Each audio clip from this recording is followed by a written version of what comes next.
तो मुझे बड़ा पता लगा कि देश को आजाद हुए 75 साल से ज्यादा हो गए ना, अभी भी लोग को इस लोकतंत्र में धमकी देते हैं और लोग धमकी को सहन कर लेते हैं।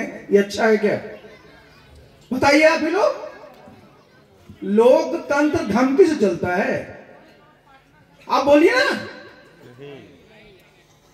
लोकतंत्र धमकी से नहीं चलता है। और लोकतंत्र में आदमी का डर नहीं होता है। डर किसका होता है? कानून का। और भारत का कानून क्या कहता है? अगर किसी को आप डराएंगे, धमकाएंगे, तो आपकी जगह कहां होगी? जेल में। भागलपुर में सबसे इंपॉर्टेंट जगह कहां है? भागलपुर सेंट्रल जेल है कि नहीं? मैं सुन रहा था आप लोग बड़े चुपचाप हैं। वो जब कहे तो मुझे लगा लोग डर रहे हैं। किससे डरते हैं जी? इस पृथ्वी पर जब पैदा लिए हैं, डरना है सिर्फ किनसे? ऊपर जो भगवान रहते हैं। आदमी से मत डरा करें।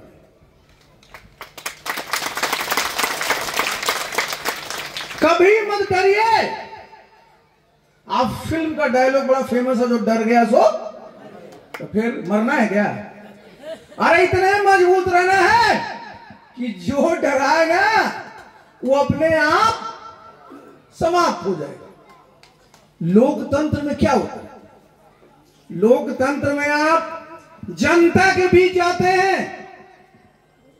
जनता चुनती है कि किसको हमको अपना प्रतिनिधित्व देना है। तो डराइएगा किसी को नहीं डरा सकते हैं। तो भाई जो लोग धमकी देते हैं, जो लोग डराते हैं, उनका भविष्य क्या जरा बता दीजिए हमको। भागलपुर में अभी किस पार्टी का विधायक? यहाँ कहलगांव में किस पार्टी का है? किसके साथ गठबंधन है?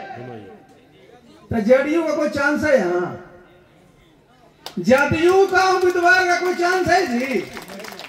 टिकटें नहीं मिलेगा। तो बिना टिकट के यात्रा करिएगा तो विदाउट चेकिंग टिकट पकड़ा जाइएगा तो कहां जाइएगा? आप लोग डरते भी किससे हो? रात में कई बार लोग रस्सी को सांप समझ लेते हैं, उछल के भागते हैं, करते हैं ना। अरे भाई धमकी देने वाला अगर जनता दल यू का हो, धमकी देने वाला एनडीए का कोई और सहयोगी हो, तो क्या है ये? वो अपने मन की पीड़ा और अपने मन का गुस्सा आप पर निकालते हैं।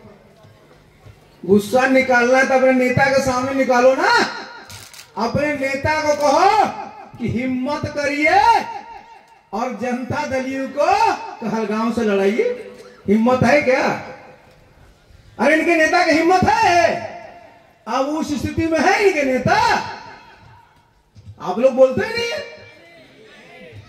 आपने देखा ना, अभी बता रहे थे प्रीतम सिंह जी, माननीय मुख्यमंत्री जी के साथ हम 25 साल से ज्यादा समय काम किए। हमसे ज्यादा कोई काम किया उनके साथ? और हम लोग जब थे 2005 से 2010 में, तो बिहार में कैसा प्रशासन था? किसी अपराधी की हिम्मत थी कहीं राइफल लेके चले? किसी गुंडा की हिम्मत थी गुंडागर्दी करने की? किसी दफ्तर में किसी की हिम्मत थी कि कोई घूस ले ले? और नीतीश बाबू कितना दहाड़ते थे, कैसे दहाड़ते थे? नीतीश बाबू की पहचान क्या थी? एक अच्छे वक्ता के लिए, अच्छी बात करने के लिए। और आज क्या है? अभी मैं देख रहा था अंतर्राष्ट्रीय महिला दिवस मनाया जाना है, आप सब जानते हैं। अपने पार्टी की महिला की जो प्रदेश का अध्यक्ष है उसी को नहीं पहचान पाए। तो इस मुल्क की क्या गलती है? हम लोग जितने लोग यहाँ हैं, सबका शरीर एक न एक समय में थोड़ा धीरे धीरे जैसा था वो नहीं रह पाता है। ये स्वीकार करना पड़ेगा। किसको? बिहार के लोगों को भी, नीतीश बाबू के समर्थकों को भी, कि नीतीश बाबू अब वो नीतीश बाबू नहीं रहे जो 2005 में थे, 2010 में थे, 2015 में थे, 2020 में थे। जब वो अपने किसी को पहचान ही नहीं पाते हैं तो बताइए क्या होगा। इसलिए देखिए साथियों, हम ये पार्टी काहे के लिए बनाए हुए हैं? ठीक ना कह रहे थे प्रीतम सिंह जी? हम किस पार्टी के राष्ट्रीय अध्यक्ष थे? जनता दल यू कहीं ना थे? जितने आपके पहलवान यहाँ घूमते रहते हैं उस सबको MP MLA बनाने में किसका योगदान रहता था जी? सबको जानते हैं। कल सब घूम करके आप ही के हाथ जोड़ के आएंगे हंसल जी, चिंता मत करिए। हम लोगों का अपना संस्कार नहीं बोलना है, हमको किसी को धमकी नहीं देना है, न किसी को डराना है। लेकिन अगर वो कोई धमकाता है, डराता है, तो ठोक करके जवाब दो। क्या करना है? ठोक करके जवाब देना है कि चुनाव के समय में मैदान में आइएगा, फैसला हो जाएगा। आप तो मैदान में रहिएगा नहीं, काहे धमका रहे हो? कल हमारे साथ आपको आना पड़ेगा। ऐसा मत कर लीजिए कि जरा मिलने में भी शर्म लगे, शिमरा पर, समझे कि नहीं? ये हमेशा ध्यान में रखिएगा, किसी के साथ इस प्रकार का व्यवहार नहीं करना चाहिए। आगे कौन समय देखा है जब सामने मिलना पड़ेगा अपने आप को लाज लगेगा कि भाई इनके पार्टी वाले को तो हम धमकाते थे और आज लाइन लगाए कि हमको सम्मिलित कर दिया। वो समय दूर नहीं, वो सब आएगा, मैं बता रहा हूं। तो जितने हमारे यहाँ साथी लोग आए हुए हैं, अब मन से डर निकाल दिया कि नहीं, जो बताइए तो मैं आगे बढ़ूंगा। अरे मन से डर निकला है जी, कस के बोलिए। देखिए हम तो IAS अफसर रहे ना, और बिहार में भी हम प्रधान सचिव रहे। एक एक का नट बोल्ट सब हम जानते हैं। कहां का अगर नट हल्का उसको कैसे टाइट करेंगे वो हमसे कोई ज्यादा जानता है क्या? हम लोग इसके पक्षधर नहीं है। हमारा है कि जितने हमारे बिहार के लोग हैं उनमें जो क्षमता है, उनमें जो ऊर्जा है, उसका सदुपयोग कर करके एक ऐसे बिहार का निर्माण किया जाए जो सब चाहते हैं कि बिहार विकसित प्रदेश बने, है ना? ये कैसे बनेगा? जब बिहार में उद्योग धंधे लगेंगे, उद्योग का जाल बिछेगा, तब ना लोगों को काम मिलेगा। अब देखिए पूरा इस इलाके में देखिए, अब जरा सबसे अच्छी फसल किस चीज की है? तो मक्का की, पूरे इलाके में।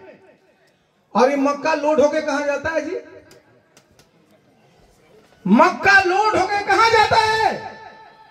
सिर्फ कलकत्ता नहीं जाता है, ये हैदराबाद तक जाता है। सबसे बड़ा जो हैचरी है, जो मुर्गी पालन का जो काम होता है, अंडा का काम होता है, वो वेंकटेश्वरा हैचरी है आंध्र प्रदेश में। सारा का सारा जो मुर्गियों का फीड है, दाना, मछलियों का दाना, हमारे जितनी गाय है उनका दाना, उसमें सबसे बड़ा योगदान किसी का होता है तो मक्का का होता है। मानसी में पता कर लीजिए कितना लोड होता है। तो बताइए साहब, हमारे भागलपुर के किसान मक्का पैदा करें और उद्योग कहां लगे? हैदराबाद में। मंजूर है क्या? अरे मंजूर है। ये क्या होना चाहिए कि मक्का अगर हमारे बिहार में है, और एक बात और जान लीजिए, जो बिहार का मक्का है ना, उसकी गुणवत्ता पूरे देश में नंबर 1 पर है। जानिए जरा अपने चीज को। जो गेहूं की रोटी खाते हैं ना हम लोग, तो गेहूं की रोटी अगर 100 ग्राम खाते हैं आप, तो उसमें 12 से 14 ग्राम प्रोटीन होता है। कितना होता है गेहूं की रोटी में? 12 से 14। पहले जो मक्का होता था देश में, उसमें 4 से 6 ग्राम प्रोटीन होता था। लेकिन अब बिहार में जो मक्का है, अभी मैं डेटा देख रहा था, ये 9 से 10 ग्राम है। मतलब गेहूं के आसपास आपका मक्का पौष्टिक हो चुका है। तो भाई मक्का के आधारित, मक्का से जो बनने वाला है, एक नहीं, एक मकई का दाना देखते हैं ना, उस दाना से 24 तरह के प्रोडक्ट बनते हैं। 24 तरह। कितने रोजगार की संभावना है, समझिए। कितने लोगों को नौकरी मिलेगी, हमारे बच्चों को, जो हमारे बच्चे बाहर जाते हैं। तो भाई क्या करना है कि बिहार में इस प्रकार का माहौल बनाना है कि हमारे यहां जो भी हम लोग पैदा करते हैं, मैंने मक्का का एक सिर्फ नाम लिया कि मक्का आधारित उद्योग इस इलाके में लगे, जिससे हमारे किसानों को तो मिलेगा ही, साथ साथ हमारे नौजवानों को, नवयुवतियों को भी रोजगार के अवसर पैदा होंगे कि नहीं होंगे? ये करना चाहिए कि नहीं? एक बार कोई बोलता है क्या? अभी आए थे यहां माननीय प्रधानमंत्री जी, बड़ा अच्छा नाम रखा था किसान सम्मान। तो भाई किसान सम्मान निधि योजना की कब शुरुआत हुई? प्रधानमंत्री किसान सम्मान निधि योजना की शुरुआत कब हुई? बात करिए। 2019 में 6,000 रुपया हर एक के खाते में जाता है ना, वार्षिक। तीन किस्त में। अब बताइए 2019 से 2025 में महंगाई कितनी बढ़ी है जी? बोलिए। कम से कम दुगुनी तो हो गई ना। अब 6,000 12,000 रुपया हुआ। अरे हुआ। कितना बजट पास हो गया? इस बार भी बजट पास हुआ।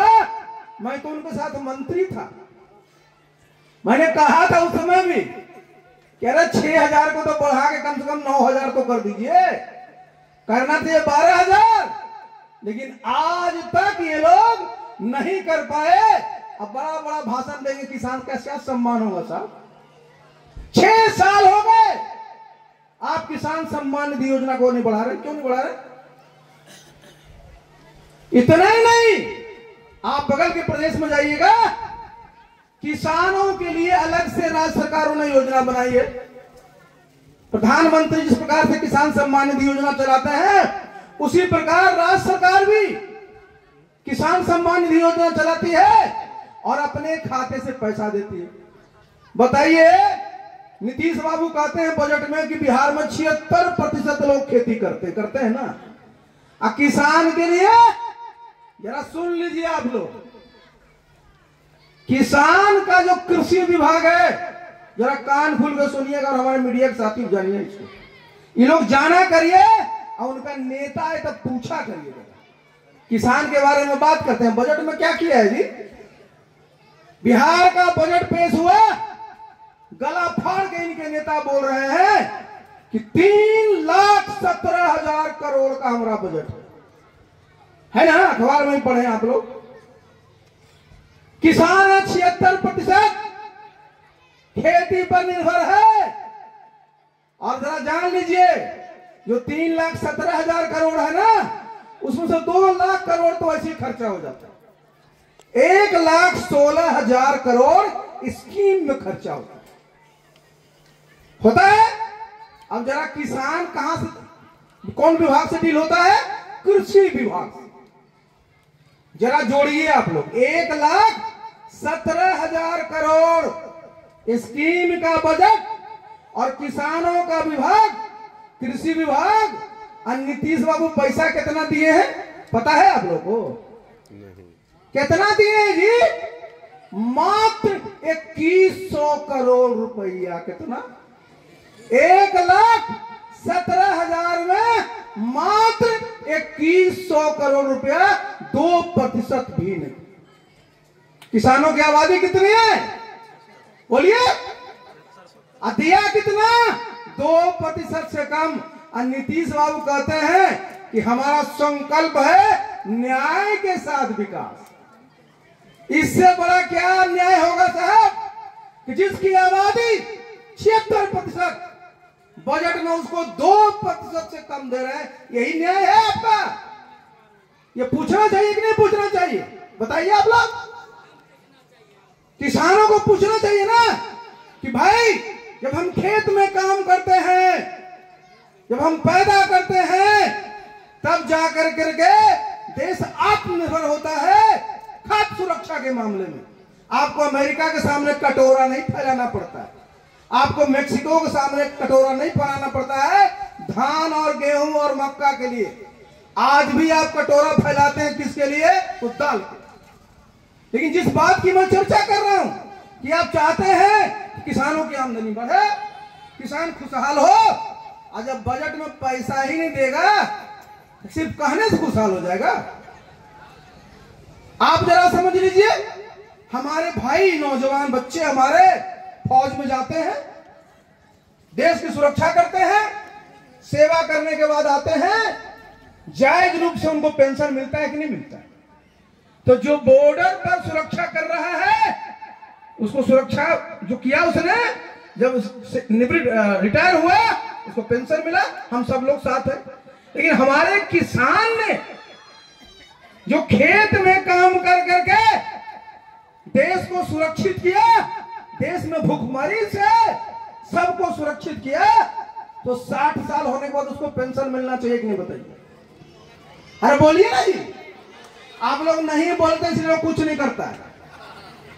बोला करके किसानों को पेंशन मिलना चाहिए कि नहीं? बोलिए बोलिए। हमारी नारी शक्ति मिलना चाहिए कि नहीं? आज तक नहीं दे रहे हैं लोग। तो देखिए हमारी पार्टी का नाम क्या है? आप सबकी आवाज। आशा। तो आशा की जब सरकार आएगी तो किसानों को पेंशन दिया जाएगा। वो किसान हमारे महिला किसान भी हो सकते हैं, पुरुष किसान भी। यह होना चाहिए ना।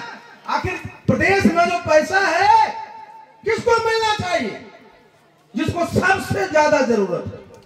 आज हमारी बहुत सारी यहाँ महिला नेत्री भी हैं, हमारे बहुत सारे यहाँ पुरुष लोग भी हैं। वृद्धावस्था पेंशन अभी हमारे प्रीतम सिंह जी कह रहे थे, बिहार में सिर्फ 400 रुपया। 400 रुपये में क्या होता है जरा बता दीजिए। कुछ होता है क्या? बगल के प्रदेश में चल जाइए, कोई 1000 देता है, कोई 1200 देता है, कोई 1500 देता है। हमको लग रहा था कि नीतीश बाबू इस बजट में कुछ बढ़ाएंगे, चुनाव में जाना है, लेकिन उनको लगता है कि अरे लोग बूढ़ा बूढ़ी से क्या लेना देना, ये कितनी संख्या कितनी होती है। लेकिन बता दें 60 साल से ज्यादा हमारे बिहार में 18% लोग हैं, कम नहीं है। तो जो हमारे वृद्धजन हैं, चाहे वो नारी है पुरुष है, आपकी पार्टी जब सरकार में आएगी तो हम लोग इतना पेंशन देंगे कि बगल का प्रदेश जितना देता है उससे 100 रुपया ज्यादा दे। आप देखिए हमारे यहां बहुत सारी महिलाएं किसी कारण से विधवा हो जाती हैं, उनको भी 400 रुपया से बहुत कम है। हमारे बहुत सारे बच्चियां दिव्यांग हो जाते हैं, उनको भी 400। तो देखिए मैंने जो कहा, ये जितने तरह की हमारी पेंशन की योजना है, जब आपकी पार्टी सरकार में आएगी तो सबकी धनराशि हम लोग बढ़ाएंगे और आसपास के प्रदेश में जितना मिलता है उससे 100 रुपए हम लोग ज्यादा। हमारे पास पैसे की कमी नहीं है। मैंने बताया ना कि 3,17,000 करोड़ का तो बजट इस साल पेश हुआ, तो अगले साल तो 3,40,000 का होगा। पैसे की कमी नहीं है, नियत साफ होना चाहिए किसको देना है, किसको देना है, ये नियत साफ होना चाहिए। और हम लोग का नियत बिल्कुल साफ है कि जो हमारे किसान हैं, जो हमारे मजदूर हैं, हमारी जितनी यहां नारी शक्ति की बैठी हुई है, भाई बगल के प्रदेश में आप सुनते हैं ना कि भाई वो लोग योजना में रखा झारखंड में सबके खाते में पैसा जाता है वहां पर, और बिहार में भी एक पार्टी कह रही है कि हम लोग मां बहन योजना चलाएंगे और सबके खाते में रुपया डालेंगे। आ रहा है ना। आप जरा समझिए कि नारी शक्ति हम बोल रहे हैं, शक्ति का प्रतीक है। तो हम लोग जो योजना चलाएंगे उसका नाम हम लोग दिए नारी शक्ति सम्मान निधि योजना। इनका सम्मान कैसे किया जाएगा कि घर के खर्चे चलाने के लिए जिनकी उम्र 35 साल से 55 साल तक होगा। कहिएगा 55 काहे रख रहे हैं? क्योंकि हम लोग की सरकार जब होगी तो जितनी हमारी नारी शक्ति महिलाएं होंगी उनको हम पेंशन 60 साल में नहीं 55 साल में देंगे। तो 35 से 55 साल में हमारी जितने हमारी महिलाएं होंगी जो कहीं नौकरी नहीं करती हैं, अपना रोजगार उस तरह की नहीं करती हैं, तो सबके खाते में हम लोग उतना रुपया देंगे जो और दल बिहार में या बगल के प्रदेश में जितना वो कह रहे हैं उससे 100 रुपया हम लोग ज्यादा देंगे। जिससे कि हमारी जो महिलाएं हैं उनके पर्स में जब पैसा आएगा तो क्या करेंगे? बर्बाद करेंगी, घर को ठीक से चलाएंगे। और सबसे ज्यादा खर्चा कहां होता है? बच्चों को पढ़ाने लिखाने में। सरकारी स्कूल में बच्चा पढ़ता है, आपको उसको परीक्षा में पास कराने के लिए ट्यूशन कराना पड़ता है, इंजीनियरिंग मेडिकल में पॉलिटेक्निक में भेजने के लिए कोचिंग करवाना पड़ता। करता कि नहीं बताइए? हम लोग पढ़ते थे, हम इसी तरह से गांव के स्कूल में पढ़ कर करके बिना कोचिंग ट्यूशन के हम IAS अफसर बन गए। हमारी बेटी बैठी हुई है, कभी कोचिंग नहीं किया, अपने बूते पर सुप्रीम कोर्ट की वकील है। तो भाई बिहार में आज बच्चों को हाई स्कूल पास करने के लिए ट्यूशन कोचिंग करना पड़ता। गार्जियन का भी खर्चा होता है, 500 रुपया 600 रुपया महीना लगता है एक बच्चा। देखिए अपनी सरकार जब आएगी तो कोचिंग पर ट्यूशन पर आपका खर्च नहीं होगा। बच्चियों की पढ़ाई हम लोग MA तक, जिसको पढ़ने का मन रहेगा 1 पैसा खर्च नहीं होगा। कहिएगा लोग कह रहे रामचंद्र बाबू तो भाषण दे रहे थे, पैसा कहां से लाएंगे? बोले दो। इसी साल शिक्षा विभाग का बजट देख लीजिए, पिछले साल 40,500 करोड़ था, इस साल 60,000 करोड़। सोचिए कितना है? 60,000 करोड़। इसके बावजूद हमारे बच्चियों को पास करने के लिए ट्यूशन पढ़ना पड़ता है, घर से पैसा खर्च करना पड़ता है। हम ऐसी व्यवस्था करवाएंगे कि जो हमारे शिक्षक जो काबिल हैं, जो ट्रेंड हैं, वो हमारे बच्चियों को अलग से क्लास कराएंगे, उनके लिए अलग से उनको हम लोग पारिश्रमिक देंगे, जिससे दोनों काम हमारा होगा। हमारे बच्चों को उच्च क्वालिटी की शिक्षा मिलेगी और हमारे जो शिक्षक हैं उनको भी लाभ होगा। बिहार में आजकल क्या चल रहा है? आप हंसल जी घबराइए मत, जितने शिक्षक हैं बिहार में वो दिन भर दबाव में रहते हैं, वो घड़ी देखते रहते हैं, 8:30 बजे अगर नहीं पहुंचे तो मेरी हाजिरी कट जाएगी। अभी मैं देख रहा था कि एक आदेश और निकाला है कि जितने शिक्षिकाएं हैं स्कूल में उनका क्या काम होता है? तो बताइए क्या करते हैं स्कूल में लोग आजकल? बताइए हमको जरा। सबसे पहला क्या उनको कहा है कि जब बच्चियों के लिए खाना परोसा जाए ना तो सब टीचर लोग खड़ा रहे और फोटो खिंचाए। विद्यालय है कि भोजनालय है? जो बताइए। हाँ, यही मैं सुनना चाह रहा था। आपको बहुत बहुत बधाई भाई। वो विद्यालय है, विद्या का घर है, वो ज्ञान अर्जन के लिए हमारे बच्चियां वहां जाते हैं। हमारे जो शिक्षक है वो ज्ञानी है, वो ज्ञान देते हैं। और उनका क्या काम रोज रखा है? कह रहे मसाला है कि नहीं देखो तो जरा, अरे मिर्चाई है कि खत्म हो गया, तेल है कि नहीं, यही काम रह गया। सुप्रीम कोर्ट के आदेश से आप खाना दे रहे, व्यवस्था करनी चाहिए ना। शिक्षक का काम है पढ़ाना। तो आपकी सरकार जब आएगी तो ये भी सुन लीजिए, शिक्षकों को इस काम से हम लोग निवृत्त करेंगे। उनका दायित्व होगा सिर्फ और सिर्फ बच्चों को पढ़ाना। जो खाना खिलाने का काम है क्योंकि सुप्रीम कोर्ट का है, हम लोग सुप्रीम कोर्ट तक जाएंगे कि भाई बच्चों को विद्यालय में पढ़ने का माहौल दीजिए, खाना के लिए उनको घर पर अगर हम लोग को मदद करनी है, उनको पैसे देना है तो दिया जाए। और अगर सुप्रीम कोर्ट नहीं तैयार होता है कि नहीं बच्चों को खाना खिलाना है, तो हम लोग अलग से उसके लिए स्टाफ की व्यवस्था करें, अलग से उसका मैनेजर होगा जिसका काम होगा खाना बनवाना, उनको खिलाना। ये शिक्षक का काम नहीं है। इसे आप सहमत हैं? बताइए। इससे होगा क्या कि हमारा स्कूल फिर से विद्यालय हो जाएगा, वो भोजनालय नहीं रहेगा। और एक बात और देखिए, शिक्षकों को कहा जाता है 8:30 बजे विद्यालय पहुंच जाओ। उनका क्लास कितने बजे है? 12 बजे। भाई देखिए, जिस विषय के शिक्षक हैं वो प्रशिक्षित हैं उस विषय को पढ़ाने के।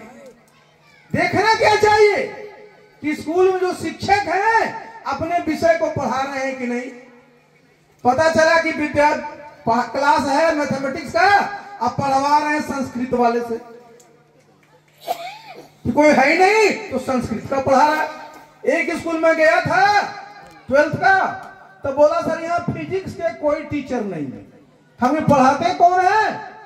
बच्चा लोग कहा कि कोई नहीं पढ़ाता है सर, कभी कभी एक शिक्षक पढ़ा देते हैं। अब बताइए साहब, भाई अगर इतने शिक्षकों की नियुक्ति हम लोग कर रहे हैं, आज भी मुख्यमंत्री जी सबको बांट रहे होंगे, और जरा जान लीजिए, मेरा घर तो नालंदा में पड़ता है, हमारे लोग आसपास के कह रहे थे कि सर जो नियुक्ति पत्र बंट रहा है उसमें ज्यादातर शिक्षक जो नियुक्त हुए हैं वो बिहार से बाहर। यहां भी लोग बोल रहे थे कि भागलपुर में भी यही स्थिति है, बिहार के बच्चे जब दूसरे प्रदेश में जाते हैं उनको नौकरी नहीं मिलती है, डंडा मिलता है, और बिहार में जब वो आते हैं तो यहाँ का नौकरी का ज्यादातर हिस्सा वो ले लेते हैं। क्या ये सही है? बताइए, बोलिए। आप लोग कभी बात उठाए हैं कि भाई दूसरे प्रदेशों में जब वहां के छात्र छात्राओं को ग्रुप डी और ग्रुप सी की नौकरी में प्राथमिकता दी जाती है, तो बिहार को स्वर्ग बना है, बचा है कि जहां आसमान में भी है तो बिहार में आकर नौकरी कर लीजिए। अब बिहार के बच्चे अपना मजदूरी करने के लिए सूरत चले जाएंगे। आप जरा समझिए, ये कितना बड़ा दुर्भाग्य है। कहेंगे हमें 2 लाख शिक्षक बहाल कर दिए, उसमें बिहार के कितने हैं श्रीमान जी? कितने हैं? तो आपकी सरकार जब आएगी तो ये पूरी की पूरी जो डोमिसाइल नीति होती है ना, खास करके ग्रुप सी और ग्रुप डी की नियुक्ति में हम लोग इसको देखेंगे और हम लोग सुनिश्चित करेंगे कि बिहार के बच्चे बच्चियों के हित की रक्षा हो। ये होना चाहिए कि नहीं होना चाहिए? तभी हमारे लोगों को रोजगार मिलेगा। ये तो हो गया शिक्षा का। स्वास्थ्य का क्या हाल है? आजकल सर्दी खांसी हो जाती है, बुखार लगता है, कितना खर्चा होता है बताइए? 1000, 2000, 3000 से कम खर्चा नहीं होता। पहले बुखार लगता था, 1 दिन नहीं खाइए, 2 दिन नहीं खाइए, ठीक हो जाता था। आजकल दवाई लेनी पड़ती है। ऐसे में जब गंभीर बीमारी होती है तो सरकार देती है उसका इलाज का खर्चा। ऐसे अगर आप जाइए तो मिलता नहीं है। आपको दवा खरीदनी है तो आपके पॉकेट से खरीदना है। तो जितने भी हमारे लोग हैं बिहार में, आप जरा सोचिए, अभी मैं देख रहा था स्वास्थ्य का भी बजट कितना, 20,000 करोड़। कितना है? 20,000 करोड़। सुनिए जब पिछली सरकार 2005 तक थी, उनका बजट होता था 23,000 करोड़। और अभी शिक्षा स्वास्थ्य में अकेले कितना है? 20,000 करोड़। इसके बाद भी हमारे लोगों को जो दवाइयां हैं अपने पैसे से बाजार में खरीदना पड़ता है कि नहीं? बताइए, खरीदना पड़ता है कि नहीं? जो लोग दवाई बाजार से खरीदे हमने पैसे से, जरा हाथ उठाइए तो हाल में आप देखिए साहब, आप देख रहे हैं ना? इसका मतलब क्या है कि दवाई खरीदने के लिए भी प्रत्येक परिवार को साल में कुछ न कुछ नगद पैसा मिलना चाहिए, चाहिए कि नहीं चाहिए बोलिए। तो भाई ये जरूरी है कि भाई हर एक परिवार के खाते में पैसा मिले, जिसे सर्दी खांसी में उनको 2000 4000 का नुकसान होता है, उनको मिलना चाहिए। ये सब हम लोग बाबू ऐसे पानी फेंक के मत दो, अरे चोट लगेगा, ऐसे पानी मत दीजिए ना। अभी 5 मिनट रुक जाओ बाबू, बोल गए।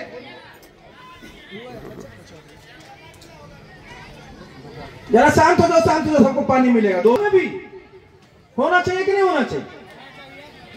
और अभी जिस बात की चर्चा कर रहे थे हंसल सिंह जी, सबसे ज्यादा किनको घबराहट होती है आजकल? मुखिया जी को होती है कि नहीं? सबसे ज्यादा सरकार किसको तंग करते हैं आजकल? मुखिया जी को। कि अच्छा मुखिया है आप, आज सीपी सिंह का मीटिंग में गए थे, ठहरिए मैं आपका हिसाब लेता हूं। होता है ना? सबसे ज्यादा उत्पीड़न जनप्रतिनिधि में मुखिया को। बताइए साहब, इस देश में लोकतंत्र की सबसे अंतिम कड़ी कौन है? सबसे अंतिम इकाई कौन है? ग्राम पंचायत। संविधान में इसका प्रावधान है। और सबसे ऊपर क्या है? लोकसभा केंद्र में, और यहां विधानसभा। तो भाई सबसे ज्यादा एफआईआर नीचे। तो बिहार में आजकल क्या हो गया है? एफआईआर राज। पहले नीतीश बाबू कहते थे ना, एक और राज का नाम लेते थे, क्या कहते थे वो? हाँ, अब कौन राज है? एफआईआर राज। कि अगर आप सरकार के खिलाफ बोलिएगा तो तुरंत एफआईआर। ये अच्छा है क्या? देखिए बताते हैं आपको, सुनिए जरा, गंभीर बात। प्रधानमंत्री जी को एक बात के लिए हम धन्यवाद देना चाहिए, क्योंकि जो सही बात कहना चाहिए। देश में ऐसे सैकड़ों कानून थे जो दीवानी मामले जिसको कहते हैं, दीवानी फौजदारी मामले तो गांव में सब समझता है। दीवानी कोर्ट, फौजदारी कोर्ट। दीवानी में क्या होता है? जुर्माना होता है। फौजदारी में क्या होता है? जेल जाना पड़ता है। तो देश में ऐसे सैकड़ों कानून थे जो दीवानी मामले में भी अगर कोई गड़बड़ किया है तो उसको जेल जाना पड़ता था। प्रधानमंत्री जी ने कहा नहीं ये ठीक नहीं है, ये गलत है। जो दीवानी मामले हैं उसमें फौजदारी वाला धारा नहीं लगना चाहिए, और जिसको अंग्रेजी में हम लोग कहते हैं डीक्रिमिनलाइज किया, माने जहां जहां भी इस प्रकार के प्राविधान थे उसको खत्म किया, और दीवानी मामलों में अब सिर्फ और सिर्फ जुर्माना होता। अब जैसे मैं आपके सामने उदाहरण दे रहा हूं, तब आप समझिए। पंचायती राज एक्ट है ना, हमारे मुखिया हैं, सब लोग उससे होते। आज क्या अगर मान लिया कोई बोलेगा सर मुखिया जी गबन कर लिए सर, तो गबन कर लिए, क्या करेगा लोग? तुरंत एफआईआर करा देगा, और एफआईआर करने के बाद सब भूल जाएगा, मुखिया ही चले गए जेल। उनका 2 महीना 3 महीना 6 महीना जब जमानत होगा वो आ गए। वो केस कब खुलेगा कोई नहीं जानता। मुखिया जी की मुखियागिरी गई, उनको पद से भी आपने हटा दिया, ऐसा कहीं नहीं होता। हम लोग क्या करेंगे कि अगर कोई भी जनप्रतिनिधि अगर धनराशि का गबन करता है तो उनसे वसूला जाएगा, ये जेल नहीं भेजे। पहले जो इनकम टैक्स एक्ट था ना, इनकम टैक्स एक्ट में भी अगर आपने टैक्स नहीं चुकाया है तो किसी को जेल नहीं जाना पड़ता था। आपके पास संपत्ति है, उसकी नीलामी होगी और उससे वसूली होगी। तो अगर मुखिया जी ने वो गड़बड़ किया, वसूली होगी लेकिन उन पर एफआईआर नहीं होगा, उनको जेल का चक्कर नहीं काटना पड़ेगा। आप सहमत हैं कि नहीं बताइए? जनप्रतिनिधि है ना, उनका मान सम्मान होना चाहिए कि नहीं? आज वो मुखिया है, कल आप मुखिया बनिएगा। बताइए साहब, मुख्यमंत्री जी कहेंगे 50% हम नारी शक्ति के लिए आरक्षण कर दिया, आज सब पर करिएगा एफआईआर तो कहां जाएगी? आई थी प्रतिष्ठा के लिए, आप भेज रहे हैं कहां? कहिएगा कि सर हमने तो 20% अति पिछड़ा का आरक्षण दिया, 18% हमने अनुसूचित जाति, 2% जनजाति का आरक्षण दिया, और मुखिया बनने के बाद कहां पहुंच गए? ये खौफ नहीं, भय से। देखिए, भय से शासन नहीं चलाना। तो मैंने कहा ना, लोकतंत्र में भय की कोई जगह नहीं होती है। और इसलिए इस प्रकार का जो एक माहौल बनाया हुआ है, लोगों को धमकाने का, परेशान करने का, तंग करने का, एफआईआर जो एक माध्यम हो गया है ना, ये जो एफआईआर राज लोग कायम किए हैं, इसको हम लोग समाप्त करेंगे। क्योंकि मान सम्मान सुरक्षित होना चाहिए। जो गलत करेगा उसके लिए है, लेकिन ऐसा नहीं कि बस आप अगर किसी की पार्टी में चले जाइए, किसी के खिलाफ कुछ लिख दीजिए, तो बदले की भावना से जो कार्रवाई होती है वो नहीं होना चाहिए। इससे आप सब सहमत हैं? ये हम लोग सब करेंगे, लेकिन इसलिए जरूरी क्या है जो बताइए जरा। इसके लिए जरूरी है कि सत्ता आपके हाथ में होनी चाहिए, समझे ना? अगर सत्ता आपके हाथ में नहीं होगी तो जो हम लोग बात कर रहे हैं, जो आप लोग चाह रहे हैं, उसको पूरा नहीं कर पाएंगे। और सत्ता हाथ में कैसे आती है? लोकतंत्र में चुनाव के माध्यम से। और चुनाव 2025 में होना है। सितंबर, अक्टूबर, नवंबर के महीने में चुनाव होना, आप सब जानते हैं। और इसके लिए जिस पार्टी का ज्यादा विधायक बनता है, उसी का नेता बिहार का मुख्यमंत्री बनता है। तो हम लोग क्या प्रयास कर रहे हैं कि हमारी पार्टी से ज्यादा विधायक बने। लोग क्या कहेगा, अरे ये तो आशा पार्टी नई पार्टी है, अभी तो का महीना हुआ ही है। लेकिन आप स्टेज पर देख लीजिए, इसमें कोई नया है क्या?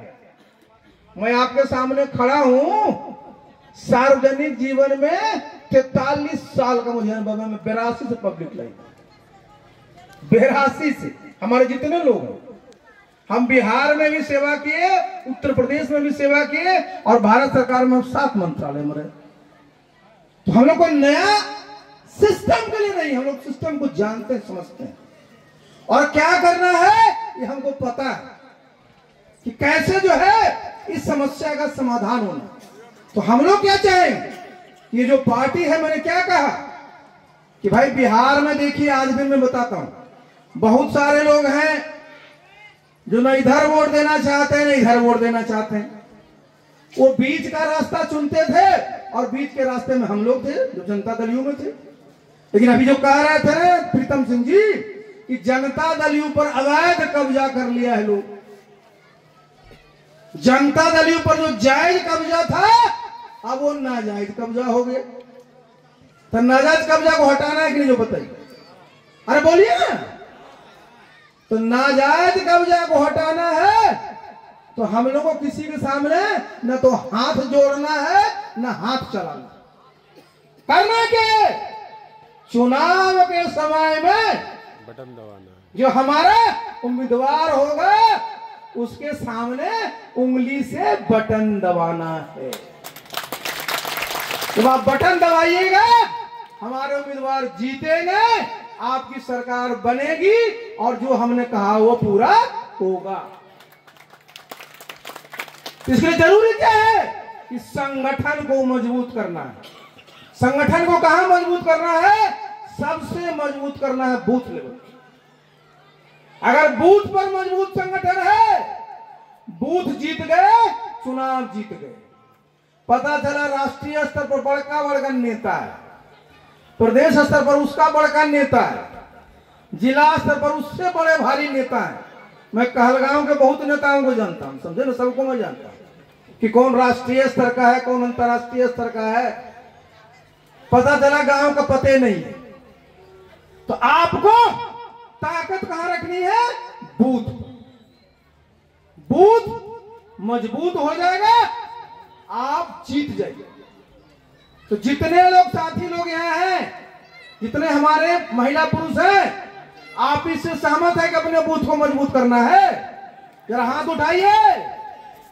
अपने बूथ को जब मजबूत करिएगा तो होगा क्या? अपने बूथ को मजबूत करिएगा तो आपकी पार्टी के उम्मीदवार बहुत ज्यादा वोटों से जीतेंगे। ये चाहते हैं कि नहीं चाहते हैं? और हम तो विधानसभा का प्रभारी किसको बना रखा है? बोलिए। अरे कहलगांव का विधानसभा प्रभारी कौन है जी? तो गांव में गांव अपना बूथ खड़ा कर लेंगे, आप लोग वोट दे दीजिएगा तो क्या होंगे? अरे क्या होंगे?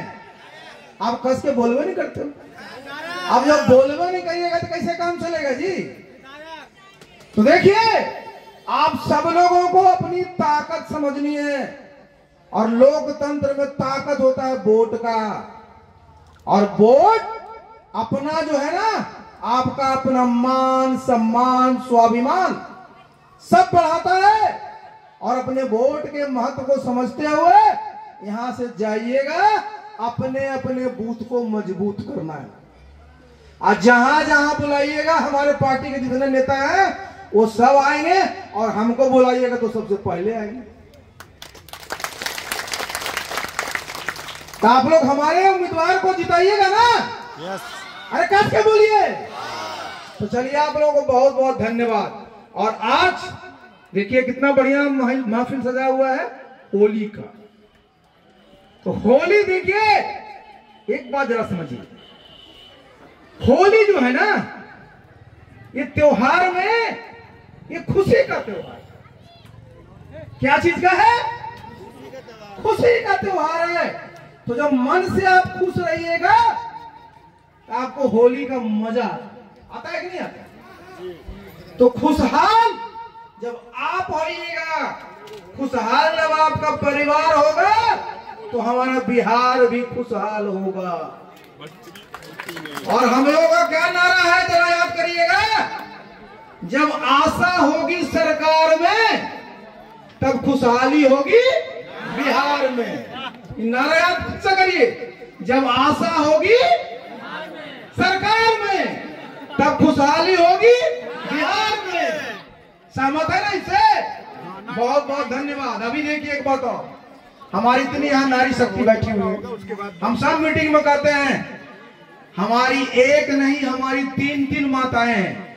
सब हमारी लोग बोलेंगे बताइए साहब, एक आदमी की तीन माएँ कहां से हो गए? जरा सुनिए मेरी बात। हम लोग सब लोग, हमारी पहली माता कौन है? धरती माता है कि नहीं? धरती माता है ना। अगर धरती माता न रहेंगे तो कहां से खाइए? उसके बाद हमारा देश राष्ट्र भारत माता है कि नहीं? भारत के नागरिक है। और तीसरी हमारी माताएं जिन्होंने हमको पैदा किया है। तीन माँ हुई कि नहीं? तो तीनों को याद करना चाहिए कि नहीं?